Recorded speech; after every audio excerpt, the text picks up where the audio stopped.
You've come a long way the last couple weeks. You've started analyzing deals like a pro, learning how to run ARV and estimate rehab. And last week you started implementing the new scripts and cold calling for sale by owners on Zillow. Now it's time to continue to generate leads in real estate and sales in general. Your primary job is lead generation. If you don't have leads, you don't have sales, okay? In today's presentation, we're going to be going over different lead strategies and the difference between time versus money in each one of these strategies. And then you're going to choose your marketing campaign that best suits your circumstances. You're going to be doing this marketing campaign for the remainder of our beta program and for at least the next 90 days.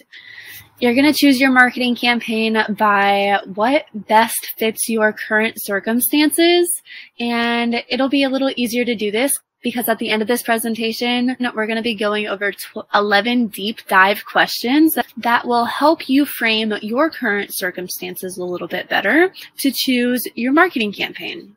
There's so many options for lead generation and marketing. Where do I even begin? We can start with driving for dollars and networking, putting up bandit signs, to door knocking, cold calling, sending direct mail, getting on Facebook groups and getting acquainted with our fellow real estate investors and wholesalers.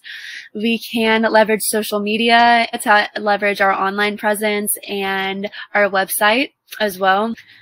As you can tell, there are a lot of different strategies that you can choose from. Starting off, I want you to pick one marketing campaign or two maximum, and you're going to measure this for the next 90 days. I say you want to pick one because sometimes we get shiny object syndrome, or we bounce around from one marketing campaign to the other and we don't give each marketing campaign enough time to take full effect, and we can't measure our data metrics correctly. So we want to give ourselves 90 days on this marketing campaign to collect the data that you need to make the decision whether you'd like to move forward with that campaign or possibly change it up or add to it. There can be a lot of overwhelm when choosing a marketing campaign. So as we're going through some of these strategies today, I would like you to consider your circumstances. Get real with yourself and ask yourself, how much time are you capable and willing to spend on your marketing campaign? And how much money are you capable and willing on spending on your marketing campaigns? These two questions will come up again in the near future. So it's okay if you don't have the answers to them now. You'll have time to deep dive them. In time, you'll see a couple of marketing campaigns that have a dollar sign next to them. That's because these could potentially cost money. And in the money, you'll see that there's a couple that have a time sign next to them. They might cost a little bit more of your time as well. We're going to deep dive a couple of these and see what would work best for you. Let's talk about door knocking. This can be done by pulling lists or targeting neighborhoods. You can pull a list like a pre-foreclosure and go around and knock on all the pre-foreclosures doors, or you could target a neighborhood the same way as if you were driving for dollars. There is a dollar sign next to this marketing campaign because potentially you could get marketing material for door hangers. While you're walking around and knocking on people's doors, you could leave door hangers for the people that don't answer. Or as you're driving for dollars, you see a property that looks vacant. You can take down the property, leave a door hanger, and call. There's a couple different options there. And I know I told you to only pick 3, but as you grow in experience and as you have more options available to you, you can target leads a couple different ways. A way that you can build a door knocking into your everyday life is just when you go for a walk and you're walking the neighborhood and you see a house that catches your attention. You can write a sticky note and leave it on the door. Hey, my name is X with Y company. Just reaching out to see if you had considered selling your property. Give me a call at blank number. Look forward to talking to you soon. And then you could put them on your list potentially, get them skip traced, reach back out to them and cold call. There's a couple different ways to keep track of the houses that you had knocked on the doors for, but it can be a cheaper method or it could get more advanced just depending on how you would like to run your business. And cold calling is one of the marketing campaigns that had a $sign next to it. There's a couple different ways to do this, but whatever you do, I highly recommend that you do not use your own phone number, okay? So you could go super cheap with it and just get a Google Voice number, or you could use a platform dialer, like a multi-line dialer, something like Mojo or CallRail. We personally use Mojo. Next week, we'll deep dive a little bit more into the systems, but the sooner that you can reinvest back into your company into a multi-line dialer, if you choose cold calling as your marketing campaign, the better. So I highly recommend that you do not skip this step before you hire a virtual assistant, because you want to know how to train your virtual assistant. Not that it can't be done. You can hire a virtual assistant first if that's what you chose to do. The issue might come up, though, that the virtual assistants aren't producing the leads that you were hoping for.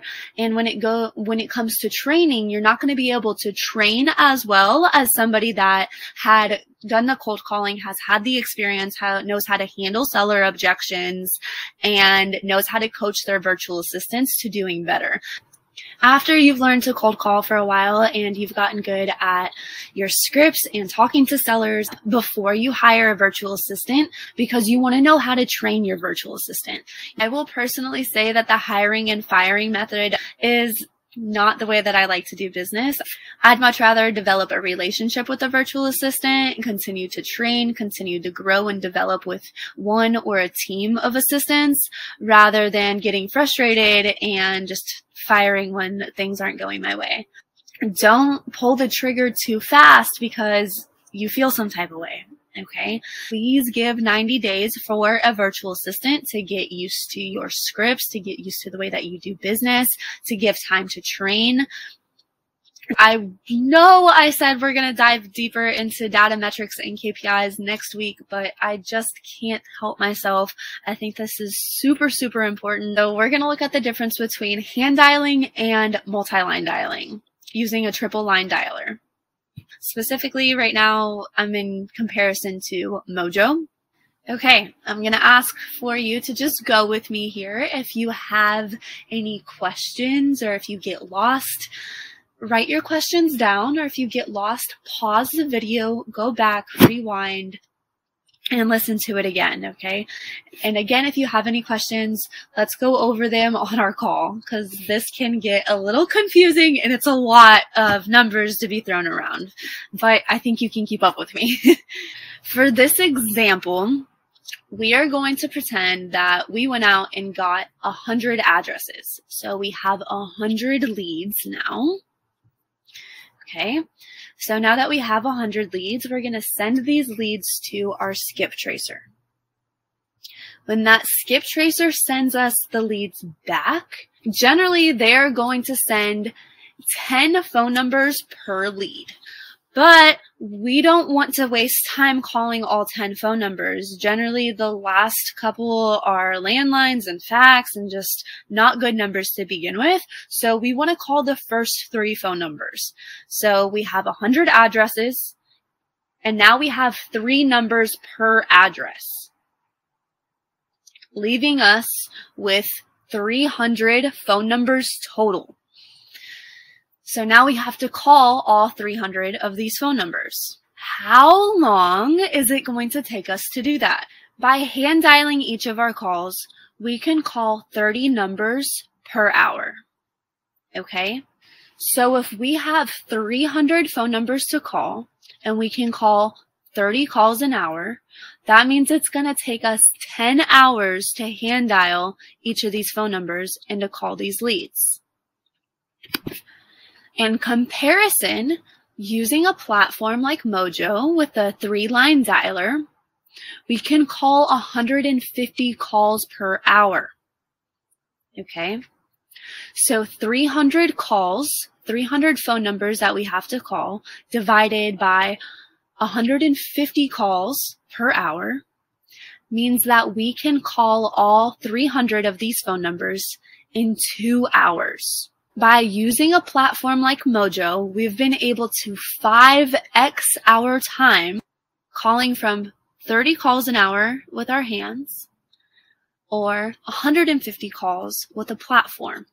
What does this mean with how many addresses that we're able to contact per hour. So by hand dialing, calling 30 calls an hour, we're able to get in contact with 10 addresses per hour. How did I come up with 10 addresses per hour out of 30 calls? Well, we have 10 addresses, and for each address, we have 3 phone numbers. 10 times 3 is 30.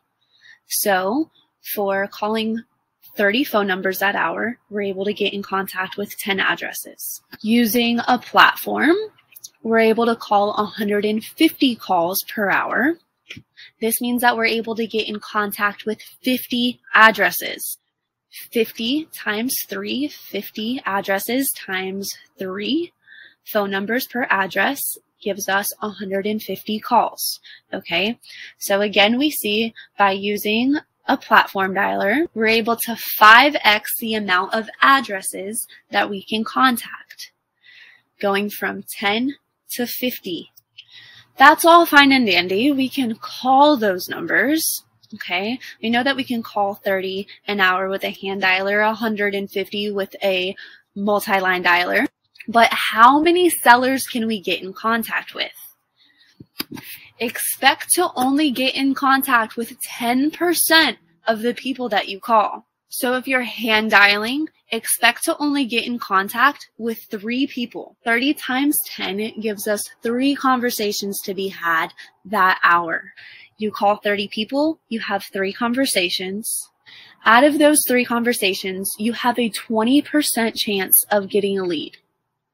How did I get that number? Industry standard says 1 out of 15 contacts is going to be a lead.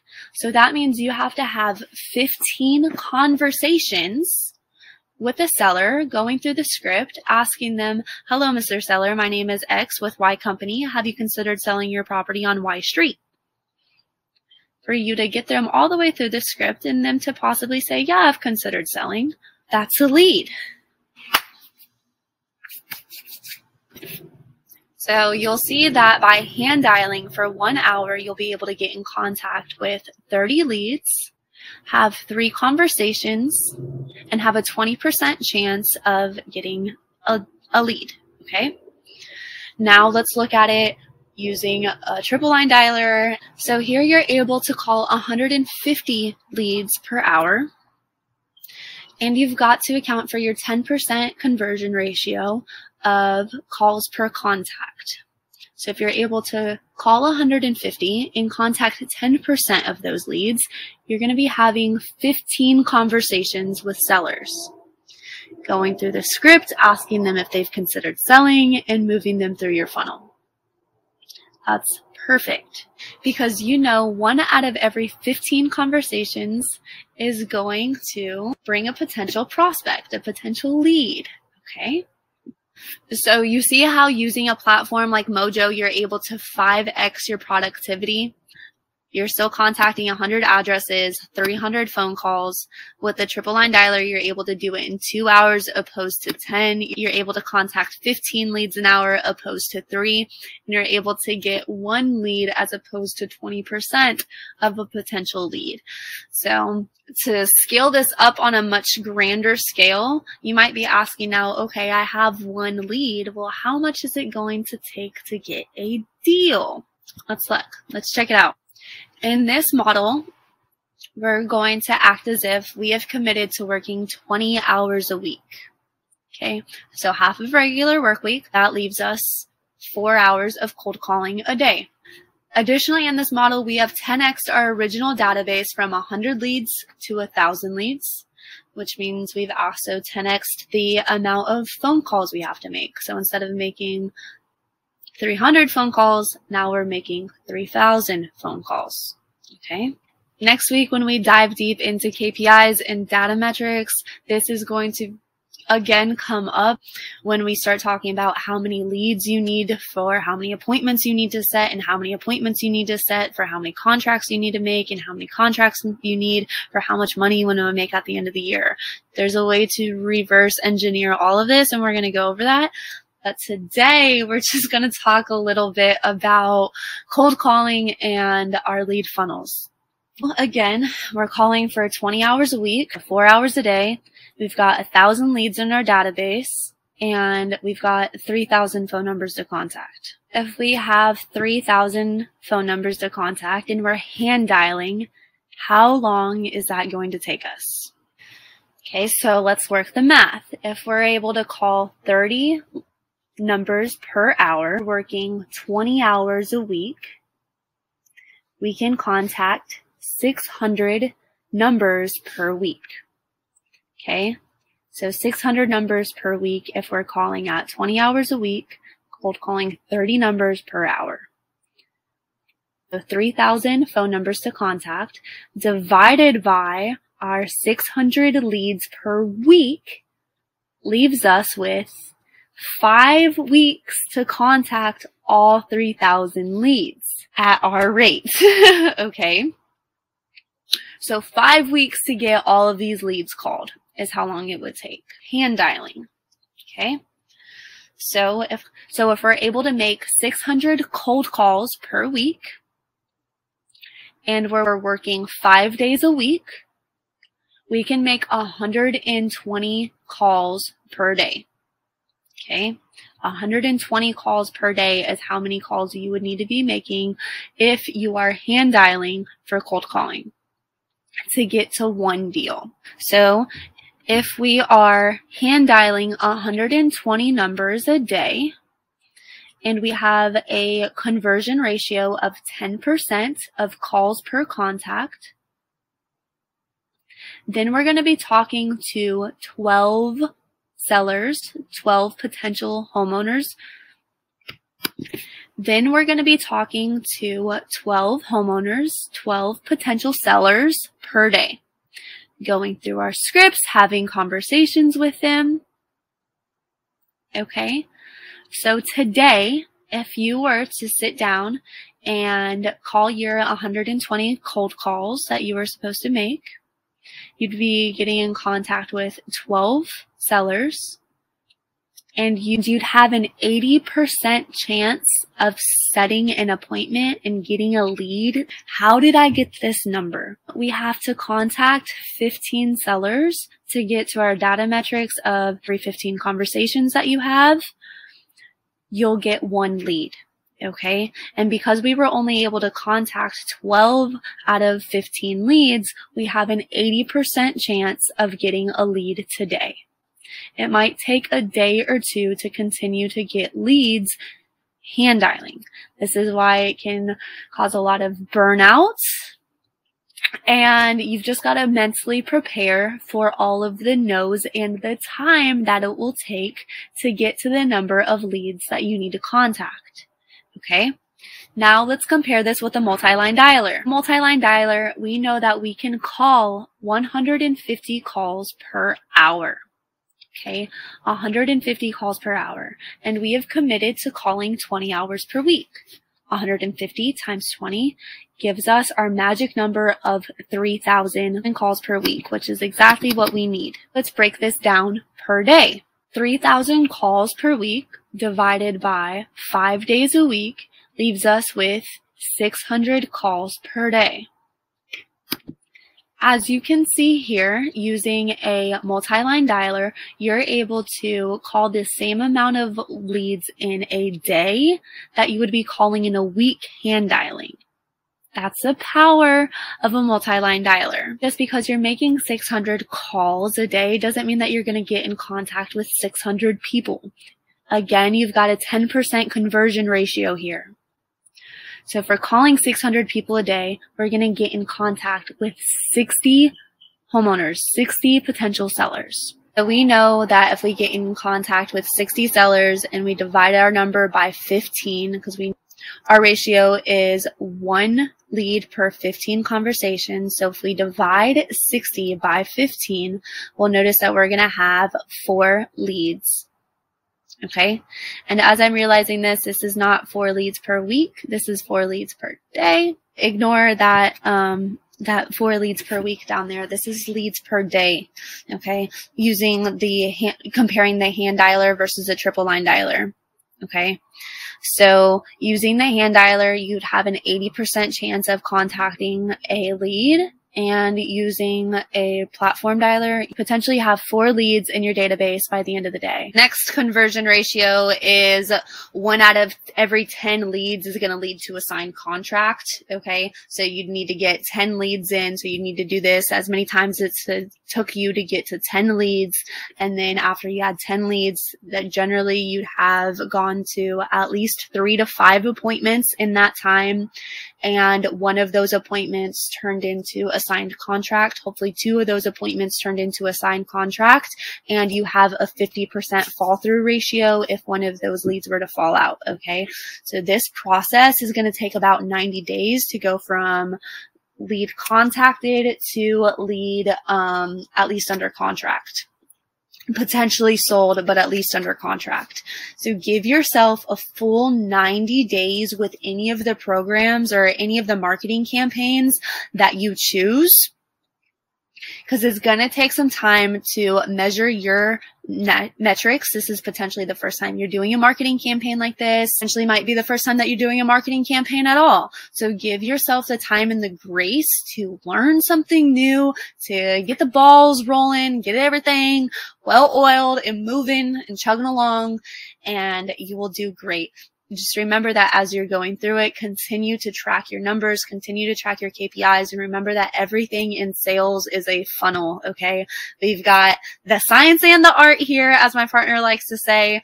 You've got to mix the 2 together to make this perfect ball of what we call wholesaling. Okay, so this is a good idea of how many leads you'd really need to be contacting. How many leads you need to have in your database so that you can these appointments set and get some deals under contract, you know? So I hope this was helpful and this wasn't too overwhelming. Again, if you had any questions, please pause, rewind, go back. And if I missed anything, let's talk about it on the call. Just went over door knocking and cold calling. Our next marketing campaign is networking. Remember that your network is your net worth. If you surround yourself with 6 millionaires, you will be the 7th. Okay.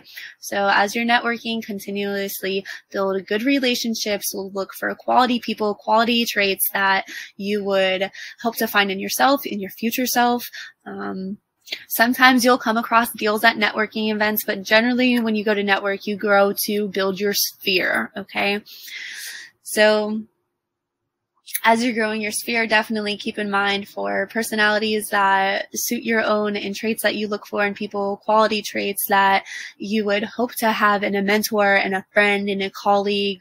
You know, stay wary of people that just rub your intuition wrong.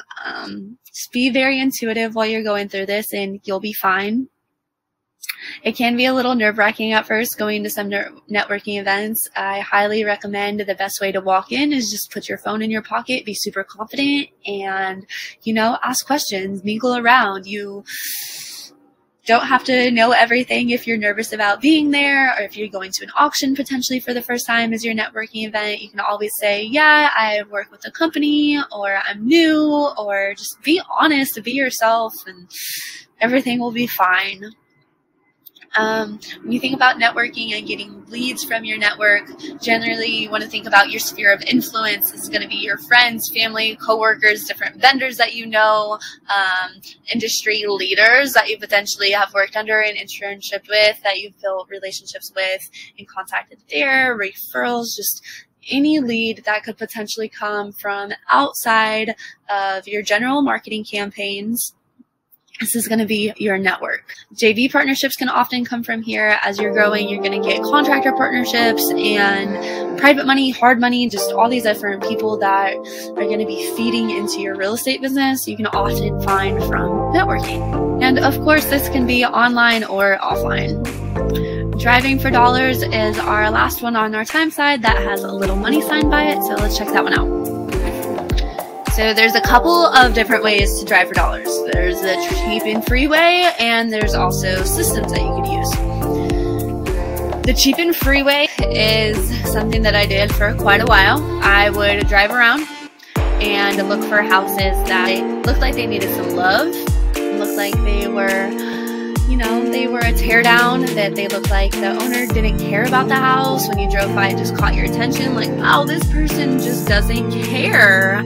Another telltale sign is boarded up windows that don't have any shades or blinds on them. Generally, you can see into the property that way. Is there any furniture?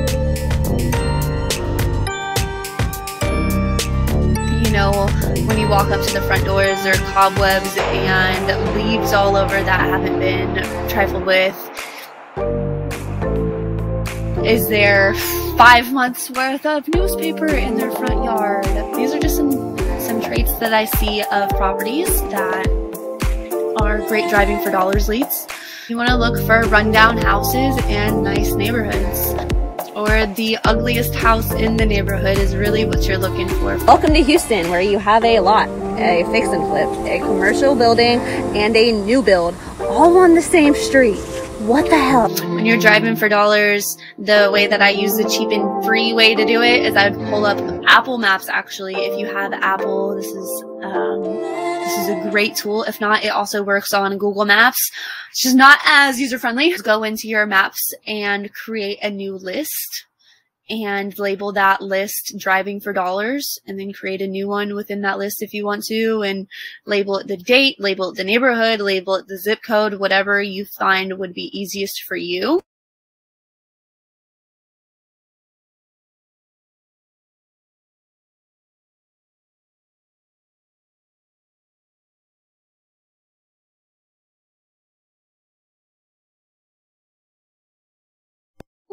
So that way you get home, you can upload it into potentially Google Sheets or Excel, and then send all those leads that you had just got to your skip tracer, because it does you no good to get these leads and not call, send emails, send direct mail, do any kind of marketing. It does you no good to go waste your time driving for dollars if you're not going to follow up with these leads, or at the very least leave something on the door or on the garage letting them know that you're interested in the property.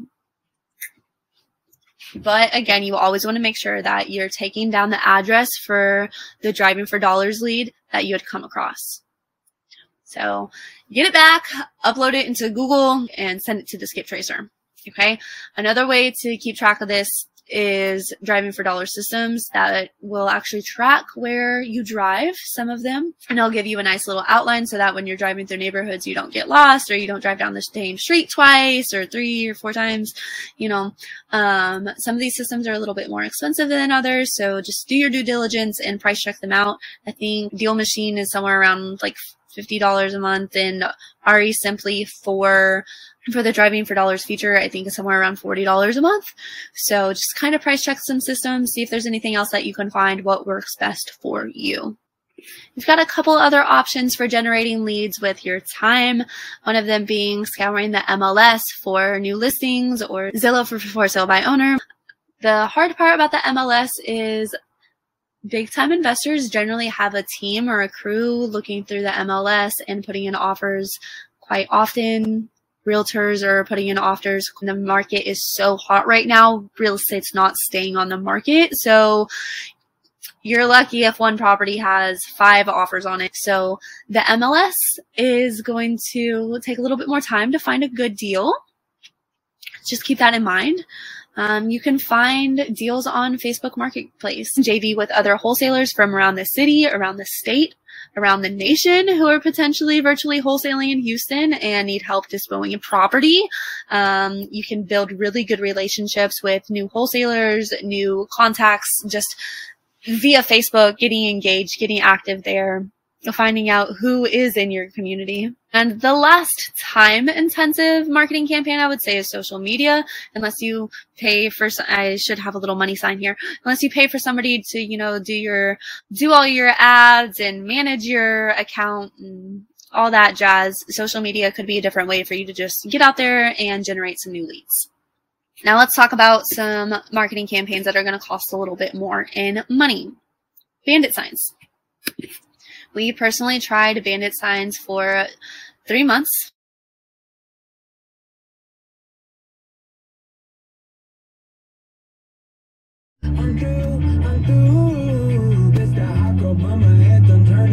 come throw.